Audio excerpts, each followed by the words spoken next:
Hello friends, என்னடா கேட்க போகிற வால்நட்டாக இருக்குன்னு பார்க்குறேன். கண்ணை திறந்து இவ்வளோ வால்நட் அப்படின்னு ஷாக் ஆகிறீங்களா? ஆமாங்க, நம்மளோட கஸ்டமர் வந்து காஃபி வால்நட் கேட்டாங்க. அதனால தான் நம்ம வந்து இவ்வளோ வால்நட்ஸ் போட்டு பேக் பண்ணி கொடுத்துருக்கோம். சூப்பராக பேக் பண்ணி நல்லா கூல் டவுன் ஆனதுக்கப்புறம் வந்து பார்த்திங்கன்னா, நம்மளோட கேக்கோட டெக்ஸ்சர் இப்படி தான் இருந்தது. ப்ரௌனி ட்ரேயில் தான் நான் பேக் பண்ணியிருந்தேன். இது வந்து ஈவனாக நமக்கு ஒரு 9 பீசஸ் கிடைக்கும். இந்த மாதிரி வந்து ஸ்கேல் வச்சு நம்ம கட் பண்ணும்போது இதை நம்ம மார்க்கிங் அல்லது ஸ்கோரிங்னு சொல்லுவோம்.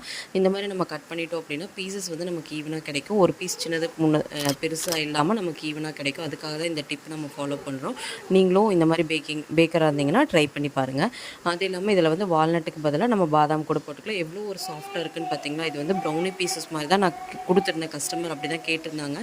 டெக்ஸ்சர் வந்து பாருங்கள், ஒவ்வொரு பைட்லேயுமே நமக்கு ஒவ்வொரு வால்நட் வர அளவுக்கு நம்ம ஒவ்வொரு பீசஸ்லையுமே நமக்கு வால்நட் எக்கச்சக்கமாக போட்டிருக்கோம். நீங்கள் இந்த மாதிரி கேக் ஆர்டர் ப்ளேஸ் பண்ணோம் அப்படின்னா ப்ளேஸ் பண்ணிக்கோங்க. இது வந்து பார்த்திங்கன்னா கஸ்டமர் பேக் பண்ணி கொடுக்குறதுக்கு முன்னாலேயே நான் வந்து ஒரு ஃபோட்டோ ஷூட் எடுத்திருந்தேன். பட் எனக்கு இது ரொம்ப பிடிச்சிருந்தது. உங்களுக்கு பிடிச்சதை லைக் பண்ணுங்கள், ஷேர் பண்ணுங்கள், சப்ஸ்கிரைப் பண்ணுங்கள். தேங்க்ஸ் ஃபார் வாட்சிங்.